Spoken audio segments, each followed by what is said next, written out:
Welcome to Rich Your Soul, Betsy Pepine. It's great to have you join us today. So glad to be here, Rocky.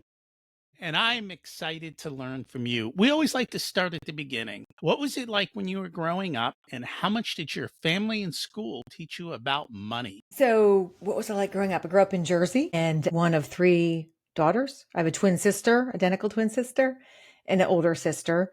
Um, and it was great. My father is still a physician, and my mom stayed at home. In terms of what I learned about money, nothing at school, really. I didn't. But fortunately, a lot at home, just not learning it, but just watching what my parents did. My parents were a huge proponent of debt-free living. And so we lived well below. Now as an adult, I see it. I didn't know it at the time. I grew up thinking we were rather poor. And but they did that by design. We lived very below our means. And so it was I think it was great looking back. I certainly we got an outfit or two a year for clothing. We got to go back to school. We got a new outfit. We didn't do extravagant things. We never went out to eat. In fact, a couple of times I remember my mother and father sitting us down and saying, money's tight. What I didn't understand was they were saving so that they could put all of us through college and graduate school debt free. And so that's why money was tight. Just seeing that and seeing that modeled was so important to me. Such an instrumental piece of how I managed money as an adult and always have. So while at school, I don't feel that I was taught anything about money. In the home, I definitely was shown. Were they actually teaching you, or was it more just the way they behaved? No, it was just the way they behaved. And Okay. there was no formal instruction. It was just, although they would say, I just remember always, you just never buy anything you can't afford. You don't put things on credit card. You don't anything you can't afford except for a house. That was their only exception, except for the house, which you pay off as soon as possible. You never buy anything you can't afford to pay in cash. And so that was ingrained in me since the time I was very little. That's not a popular message these days. No, it's not. It's not. It's But it actually makes me kind of sleep the well at night. opposite. It is the opposite. And I mean, I had an economy degree. I understand that math sometimes doesn't always work, that you can have good debt, but I actually don't sleep well if I have unnecessary debt. So I pretty much follow what they did as well. And I sleep well at night. And yes, I know I could be earning a lot more and be worth a lot more if I was willing to leverage myself more. But I also value a good night's sleep. You have to find harmony for you. Hmm. Now, you still had a very entrepreneurial spirit as a young kid. Yes, I did. I did. Now, where did that come from? I don't know. My mother has told me since I was little, I came out of her wound wanting to make money. And it's not the money. Like people, I think, sometimes think entrepreneurs are money hungry. Money is of very little value to me in and of itself.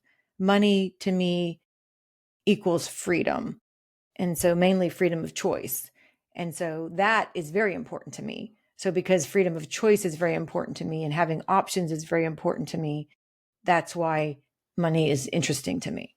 But I'm not materialistic. I live well below my means as well. So it's not so much I'm interested in money for the sake of money. It's more because of the freedom it gets me. And at one point, you did get the big fancy house, right? I did. And it was one of the worst mistakes of my life. I bought into the idea that because of the success of my business and the role I played in my community, that I needed to have a house that I thought was expected of me. I'm in real estate, so I just felt like I should have a home that looked like I had been successful in real estate. I was very unhappy in that house. It was very large for us. Lots of entrances and exits to the home. You never knew who was in the house. You had to text somebody, "Hey, are you home?" It just was not. And I was raising two girls, two daughters of my own on my own. It wasn't. Never felt like home. And I was fortunate I was there probably 5 or 6 years, and was very fortunate that I grew up next door to my grandparents, and my grandparents' house, who we had sold when my grandmother had passed away. That gentleman called me wanting me to list the house. And I was like, oh, no, I'm, I'm going to come buy this house.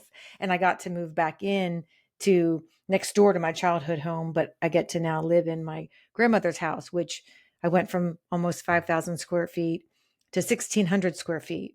And I've never been happier in my housing situation ever. I use every room every day.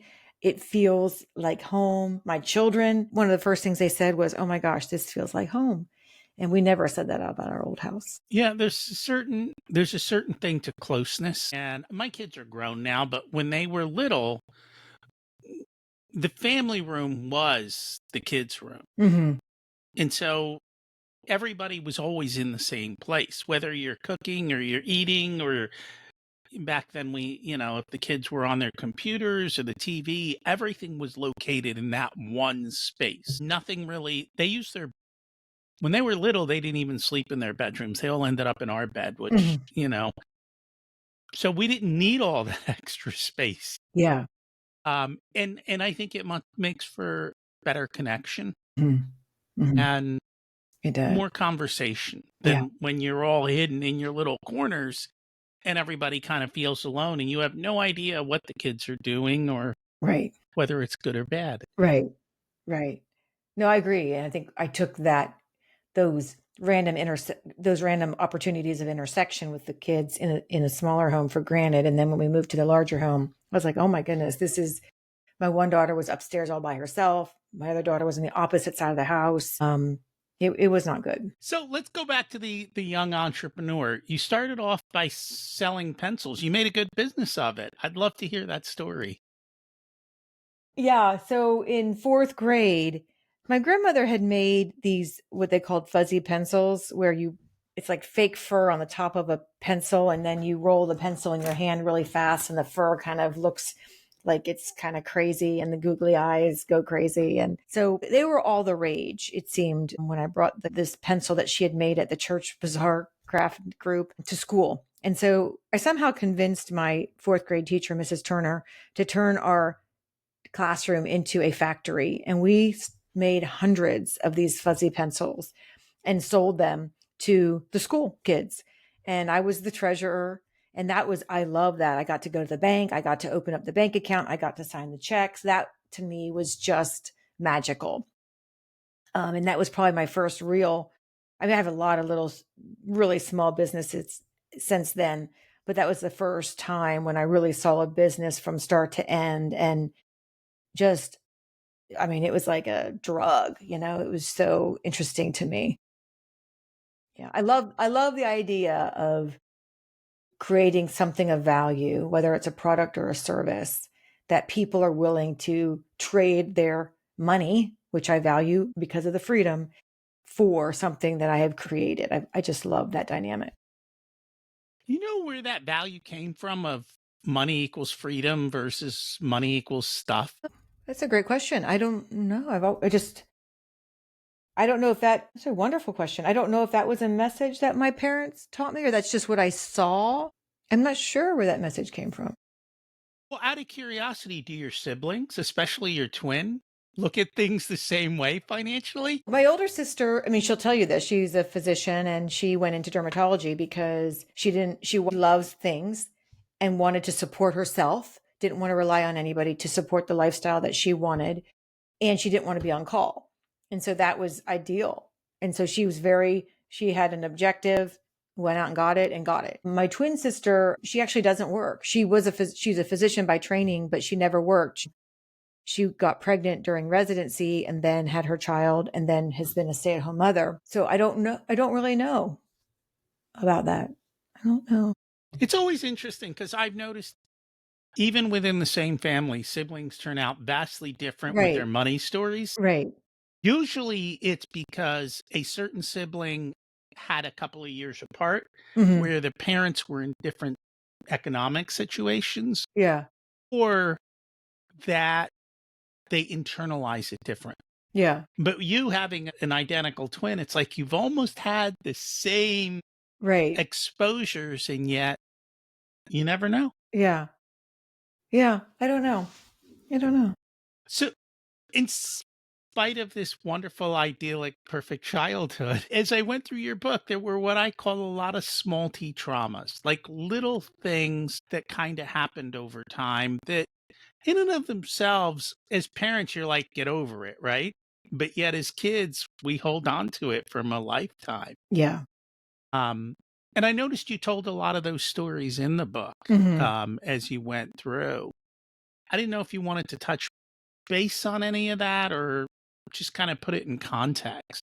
Well, I mean, especially, as a parent, it was very scary to me because my first thought was, "Oh my gosh, what have I done to my own children that created their small tree traumas?" I know my parents only had my best interest at heart. And so, and to see how some of those decisions impacted me, and some things I've tried to discuss with them and they don't even remember them. And it's like, these were just huge life events.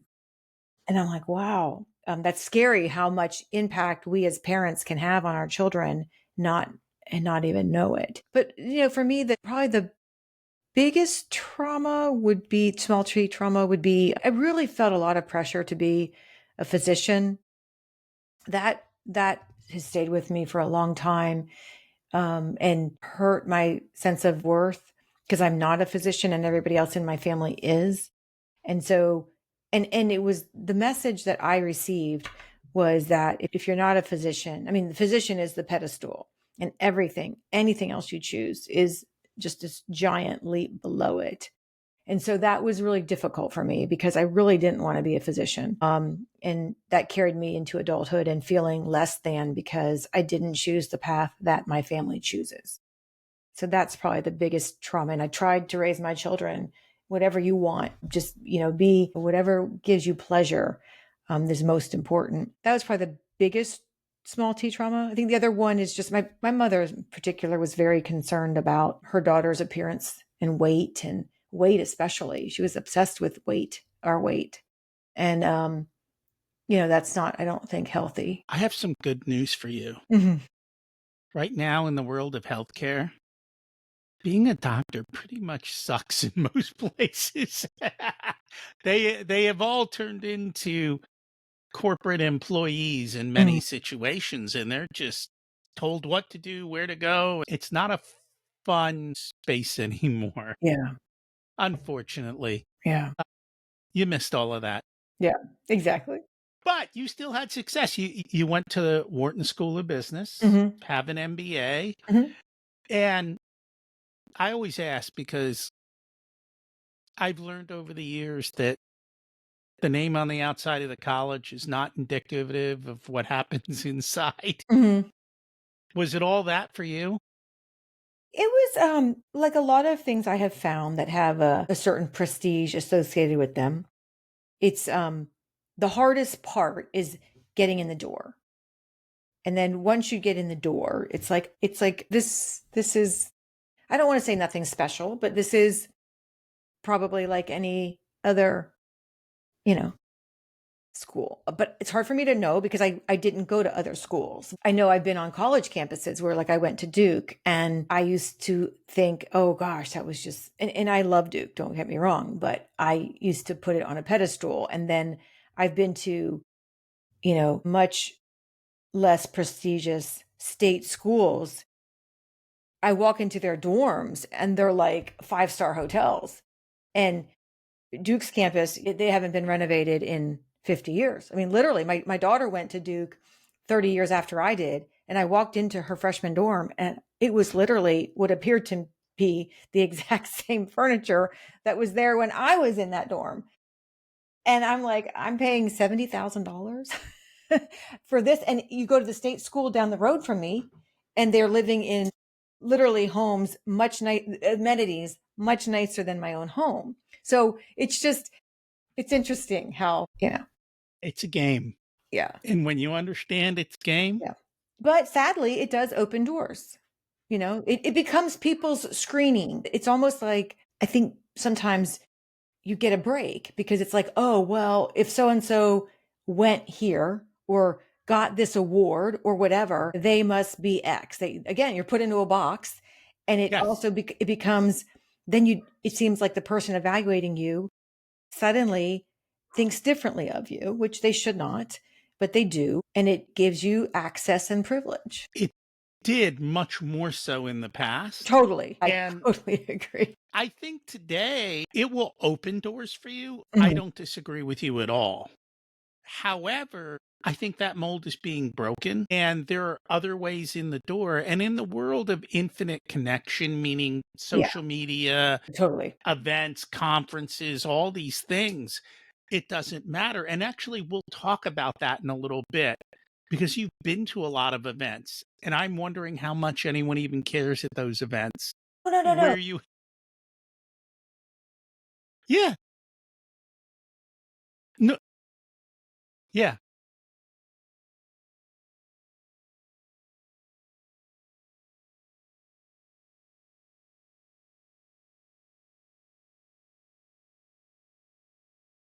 Mhm.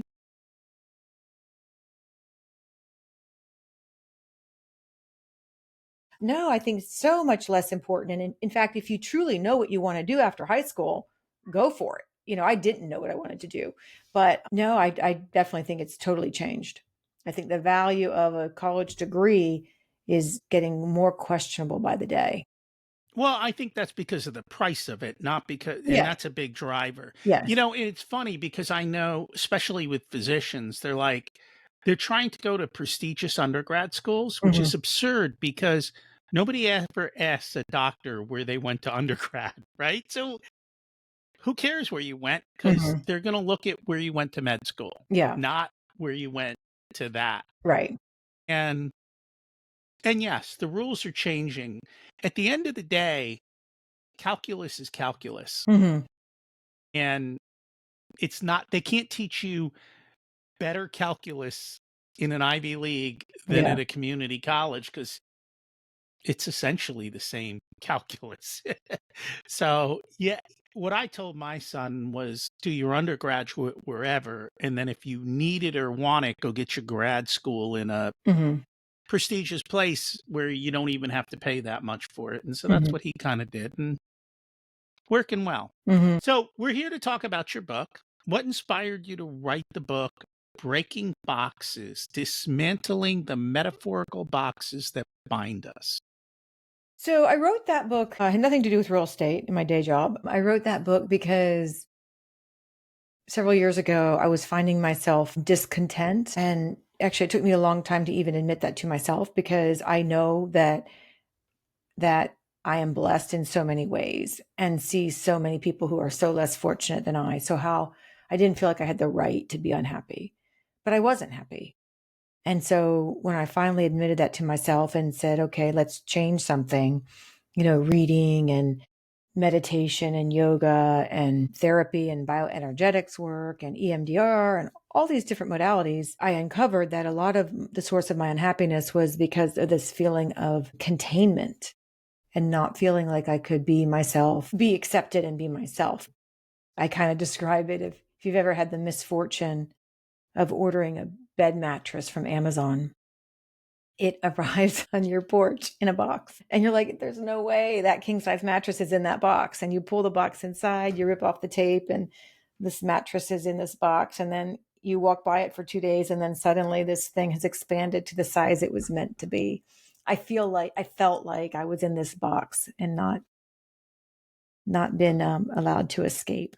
And so started talking to other people about my experiences and found they also had similar experiences and shared some of their boxes and why they stayed, why they didn't, were they even aware that they were in a box. And I just thought, gosh, if I could just help one person be enlightened into maybe recognizing a box that's no longer serving them and giving them the courage to take baby steps to exit, then the effort would have been worthwhile. So that's what got me to write the book. So, let's look at some of these boxes, Mhm. right? Some of them are parental, right? Your parents, unless you're a physician, you're not on the pedestal. There's boxes like you talked, oh, they went to this Ivy League school, so they must be, Mhm. or they went to a non Ivy legal school, so they must not be. Mhm. And there's so many other boxes that are out there that Mhm. that we come across. I just love to Mhm. kind of hear from you some of the different examples that Oh goodness, they're you've seen. everywhere. Gender's a big one, both way. I mean, either gender or all the genders, whatever. Yes, they all have their own boxes.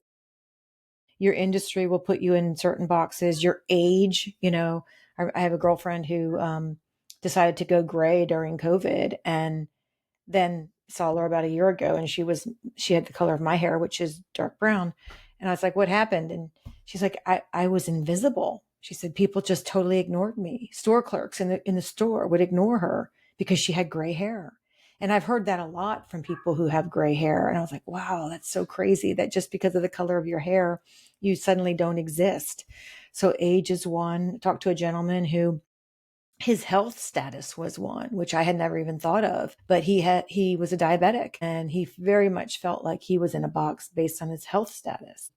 I talked to another gentleman. I asked him about his biggest box, and it was a large African American guy. And he said, everybody assumes that he was a football player and that he plays football. He's like, I don't know anything about football. I don't care about football. I don't like football. But everyone pegged him as a football player. So sometimes your physical features put you in a box. Your friends and family, your peers, your society, your religion, just it's everywhere. The roles that you play in your life. If you're a husband, what's a good husband? What's a good wife? What's a good daughter? What's a good son in your own social network? There's tons of boxes. It's funny because you brought up the health condition and you said, well, he was a diabetic. And I was in the medical space for a long time. So in that sense, people are associating themselves with their degree, their disease, instead of, and you see that even with cancer survivors, right? Yeah, mostly with them, they yeah. associate themselves with their disease, not, hey, I'm a person who happened to have this, but they put themselves in their own box. Right. No, And right. they're gladly happy to sit there in it. Right. And it becomes their identity. No, I know. Why do people stay in boxes that no longer serve? So I think one is there is a lack of awareness that they're even there. Sometimes there's a lack of awareness that they're even in a box, which means they don't understand and don't recognize that there's options outside of that box, right? So if you're not aware, you can't do anything about your situation. But for those that are aware and still choose to stay, and I have been one of those people, I think it comes down to fear. And it's usually a fear-based fear of failure, fear of change, or fear of loss. Those are the three major fears I feel like that hold me back and hold other people back. I try to address them head on. Fear of failure, I don't feel like that one impacts me at all anymore. Failure to me is another label. It's another box that we put outcomes in. What I could deem as failure, somebody else would probably love the opportunity, right? Just to be even in the arena. So failure is just a label that I choose not to identify with. To me, worst. So I say, okay, well, Betsy, what's the worst that can happen if I choose X or do X? Worst case scenario doesn't happen. The outcome is not what I wanted. I have to pivot, and I will have learned something very valuable that I get to take with me and that makes me a better person for the remainder of my time here. That's worst case scenario. That doesn't sound so bad to me. And studies have shown worst case scenario happens 3% of the time. That's a risk I'm willing to take. So I don't even think about that anymore. I really don't. I think if people actually thought through the worst case scenarios, they would realize this is silly. This is not something that I should entertain. The other two, fear of change, that's a real one. Humans love this, love everything to stay the same, even though the most consistent thing that we know is that everything changes. But even when change is good, we resist it. I see that all the time. I think that to me is a muscle. The more you get comfortable being uncomfortable, and the more you get comfortable being around uncertainty, the less that you have that fear.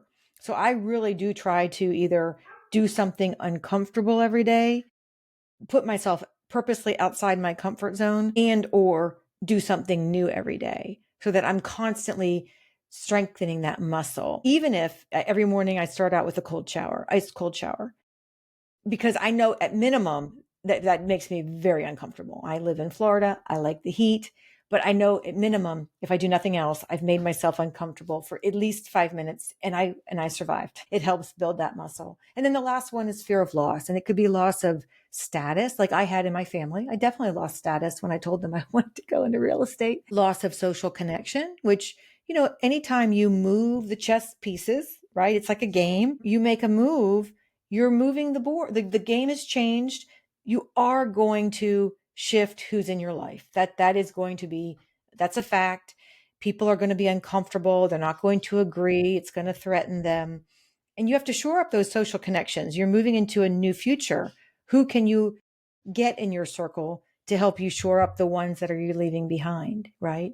And then the last one is just fear of financial loss, which I think nowadays is not so much a fear, because you've got the gig economy, you've got remote work, you've got the internet, you've got so many ways to supplement your income while you're trying to transition out of one box into a new one, that I don't think that one is as much at play anymore. You know what's worse than the worst case scenario? Yes, not even putting yourself in the arena. Yeah, the regret of not trying. People who've been through this and have had worst case are happy because they said it was better than the regrets of not doing it. Right. And they were okay with that. Yeah. Yeah, being comfortable being uncomfortable. I'm still working on that one. Nobody wants to be uncomfortable. I'm content being comfortable, but you can't grow that. That's what I feel like. Because I feel like I'm most comfortable being uncomfortable, because growth is so important to me. And I've never grown being comfortable. You can't. No. And the game board, though, to me, that's a box. And I'll say why, because I'm actually we're in a group that's working on longevity, and retirement's not the right word for it, but pretty much everyone in the group has financial success and might be semi-retired. It comes down to, how do you play on your own game board where you make the rules? Mm-hmm. You decide what the game board is, and you get to live life on your terms without any care Mm-hmm. of what society thinks about your game, and just letting go of that all. Mm-hmm. And that's a big part of it. But in order to do that, though, you got to let go of all the baggage, which is all the stuff that we've been talking about, because you can't play on your own if you're stuck holding all that weight. Mm-hmm. You were Yeah. going to ask a question. I was We were about talking about the end game and how Yeah. to play it on your own terms. And I think it's the same at any stage in your life in terms of how you play it on your own terms. And it would come down for me to really reevaluate or evaluate what's my mission today in life, and what are my personal core values, and is where I'm spending my time and money consistent with those. Usually, if there's a misalignment, that's when you're in a box that's not serving you anymore. And I always say, show me your calendar and show me your bank statement. That's what I say. And I can tell you what your values are. Right. Yeah, you may not like them, but that's what your current values are. Correct. That's what I tell people. Well, I think a lot of times people say they want to do X and Right. Y. Right. And then they're like, oh, I'm too busy to, and they don't realize, well, it's because you're not doing it. And I think a lot of it is just unconscious habit. And until they get conscious of it, they can't change it. Right. Exactly. You got to be aware. And then sometimes even you're aware, it's hard to habits are habits for a reason. So sometimes it's hard to change. If you choose to make it hard. Right. That's true. Yeah. It's funny how many habits can be changed in a split second, though. But it takes a pretty strong decision, will, and fortitude to just say, I'm going to do it this way from now on. And then breaking your patterns is never easy. So remove all the obstacles, and then it becomes easier. Yeah. I remember Tony Robbins has some story where I don't remember what the goal was. He wanted to change something in his life. It may have been losing weight. I feel like it was losing weight or becoming healthier or something, but in a finite period of time. So what he did, and I try to do this in other areas of my life since hearing his story, is he's like, okay, this is something I want to commit to. It's not going to be fun or pleasant, but how can I make it the most fun? And so he's like, okay, if I was in a pretty location, so he went to Fiji for this duration of a couple months. He's like, if I was surrounded by friends, so every week he flew out a different group of friends for him to be with, so it would make it easier. And then he, there was a couple other things that he did so that even though he had to do this one thing that was not pleasant, he's like, what can I control in my environment to make it as painless as possible? And so like that's what I do like with my cold shower every morning. Like I can't stand the cold shower at all. And I said to myself, well, how can I make this more, durable? So I will save like a podcast that I'm very interested in, and I bought a little suction cup holder for my phone. I play the podcast while I'm under the shower, and I look forward to it now because I really want to listen to the podcast. And so it's like, okay, it takes my mind off of what I need to do. I'm watching a podcast that I'm looking forward to. And it's like, how can we create fun around something, even though it's something that we may consciously, or, subconsciously, we don't want to do it, but we know we have to for the change that we want to make in our lives. What can we control to make it tolerable? And that's all you can control is whatever is in your control, not Yeah. the uncontrollables. Learn to know the difference. Mm-hmm. And then focus on what is. Now, you've done to a lot of events, and we'll talk about some of them. And you've also had some great mentors like Barbara Corcoran from Shark Tank. How did that come to be? So the gentleman that I buy my television and radio ads space from, he has an agency in New York City. He knows Barbara. And so it had to have been at least maybe 10 years ago or so. He reached out to me and asked me if I would want a relationship with her. And absolutely. I had read her books. I had followed her in real estate, and it's been a wonderful relationship for me to see somebody that has been where I want to go. It's kind of like we talked about earlier about kind of Wharton and the schools of having this kind of, but what happens once you get there? It's just like kind of like with Barbara. It's like you just realize she's just like everybody else. She just did it. She put her nose to the ground and did it. And so I love having role models like that in my life to remind me that if I want something, I can get it too. And I think at the end of the day, more often than not, it's that she didn't hold herself in a box and say, I can't. She started doing the work, and you start small and you just keep showing up, even when you don't want to, even when it's ugly, even when it doesn't work out. Right. And you start to learn, and over time you improve. And that's what it is. It's funny. Everybody wants success, but nobody's willing to do what it takes to have the success. They all want the end result, not the work in between. And I'm sure she had a lot of setbacks and a lot of things that she had to go through to get where she is. She had to rebuild her first brokerage. Her husband, from what I understand, took it with him in the divorce. So then she had to rebuild again, and then sold it just splendidly. I think it was the largest real estate brokerage sale at the time. And then she petitioned herself to be on Shark Tank and had gotten it verbally, I think, but then they tried to relinquish it, and she talked herself into getting a live audition and got her way onto that, which helped rebrand her from just being a real estate mogul to a true businesswoman. So it was a wonderful strategy. Everyone thinks it just comes on a silver platter. Yeah. No.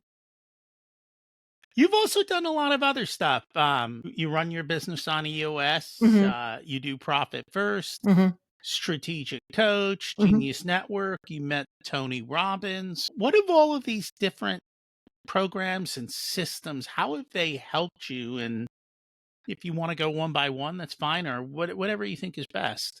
So Tony Robbins, years ago, I haven't really been involved with Tony Robbins in years, but years ago, maybe 20 years ago. I mean, I had always listened to his motivational tapes and things like that at the time. I did go to, and I read his books and I loved them.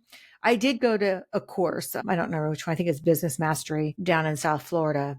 And I actually did leave early. It was not for me. It just was just not me at all. It just felt, and I know he's done great things, and I know a lot of people love Tony Robbins, and I do love what he does for people. But for me personally, it just felt too, I don't know, just not I don't know. I left early. So it's the only time I've ever left early of a conference. And it was a quite expensive conference for me at the time, but it wasn't for me. So, but I love his books and his message. Strategic Coach, I love. That's really what I love about Strategic Coach is it helps you. One, you're surrounded with like-minded people who are interested in growth, and it really focuses on you as a whole being, not just your business. And so I have more free time now and a more balanced life now than I've ever had. And I've been in Strategic Coach for, I think this will be my third or fourth year. So really love that. It gives you a lot of tools that you can bring back to your office. And I love to share with others what I've learned. And so I've been able to do that as well. So that's been really, really good. EOS has been life-changing for my company. We implemented that. We started the process it's 3.5 years ago when we started, and it was a process. I mean, it was very painful. I lost a whole layer of people that had been with me for a long time that were used to doing things without systems and processes, and they didn't like the new structure. And that was painful for me personally to lose people that had been with me for a decade. But I knew if I wanted to take the company where I wanted to take it, I had to make changes. And so that's been great. I wish I had done it from day one, but I didn't even know about it. So that's been wonderful. And then Genius Network, I am not in that anymore. I was in it for 1 year, a great network of people, incredibly giving, an abundance mindset, not a scarcity mindset. Everybody in the room wants to help everybody else. And I think there's at most 1 degree of separation between everybody in that room and everybody else in the world, truly. So if you need those kinds of connections, it is definitely something to look into. And the last one was Profit First, the one Profit we First. love. Yeah. So I didn't mean to exclude that. It's just It's okay. so I've read the book, and I actually teach the Dave Ramsey Financial Peace class, which is very similar on a personal level, and then Profit First is for business. So a lot of similarities, and I really like that. I do follow some of the steps in Profit First in terms of how we do our expenses and who we pay first and second. So that's been great as well. And it really falls into line with how I was raised, so that it all marries very well together. And I think across all of these things, you're given universal principles that probably flow from one to the other. They do. They do. And yeah. And it also, I highly recommend to my agents and staff to get out of your box, get out of your geographical area and go to these kinds of meetings, because it really opens your eyes up, especially if you live in a not large city. You just get ideas and connections, and you see the bigger picture. Something that my father was so adamant about growing up is international travel. And so we all traveled internationally with him. He would take one of his daughters with him on every international trip. And so my sisters and I each had anywhere from 5 to 10 international trips, before we launched. And that changes your perspective on you, your life, your role in this society. And the same thing happens when you go away into these meetings that are not in your hometown. So highly recommend these kinds of organizations to get involved with. It's amazing how, and it's true even of large cities, they all have their own way of doing things. And when you go somewhere else, you start to see that there are so many other possibilities. And when you leave the country, it's night and day. Gosh. It is totally night and day of how the rest of the world tends to do things, how they view things, and so forth. And so it's always interesting to do that and to see that, and also to get out of your box, so to speak, and see other opportunities that are in there. So let's kind of get back to the book. One of the recurring themes in there was shame, it seemed like, throughout. And yet it's not something people talk about, right? We're not so vulnerable about those things that maybe they're within our head or so forth. Yet you talked about them a deal in the book. How has that kind of helped others? I mean, I'm sure that, once other people read it, they start to open conversations with you. I think so. And I agree with you. I think it's like taboo to talk about, it seems like, or maybe there's even a lack of awareness of it. I mean, I don't know that I even understood it, and still don't fully, even though it was very, one of the frequent sentences I heard from my mother is, you should be ashamed of yourself. That growing up, that was her way of communicating to us. But that was how she was raised. Like, I don't blame her because she didn't know better. So that's just hard to overcome, I think, when you're told that from a young age. And that's why I think I have personally struggled with not self-confidence. I have a really, I think, strong sense of self-confidence, but self-worth, which sometimes people confuse the two. But I think that's where the shame comes in, is that just not feeling of value, just innately of value. Yeah. If I remember correctly, she grew up Catholic. Oh, Yeah. she's dying a very strong Catholic too. Yeah, she's 84, and yeah, I think that's a box for them. yeah. It is. No, it is, and I didn't know that until, growing up, Catholicism was all I knew, Right. and I remember when I went to I raised my children Methodist, and I was very active in that church, and I remember I would teach a class there with the kids, and I had to cancel and not give them much notice, and I felt awful about it, and I called, and I was just like, I'm so sorry, I cannot come. And the woman was just like, oh, don't worry about it, Betsy. And I said, I feel so guilty. And she's like, Betsy, we don't do guilt here. And I literally said, I'm sorry, could you say that again?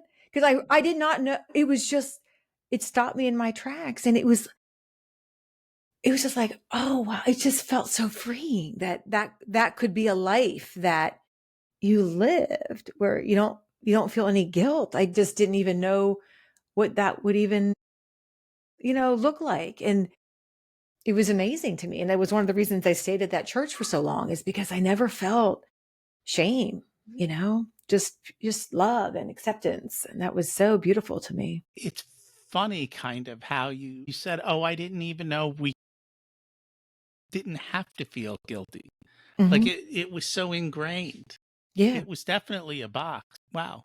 I wonder how many people, when they start to look in the mirror, will start to see how many boxes they put themselves in. Because there are tons of them, and you talked about many of them in a variety of different ways throughout the book.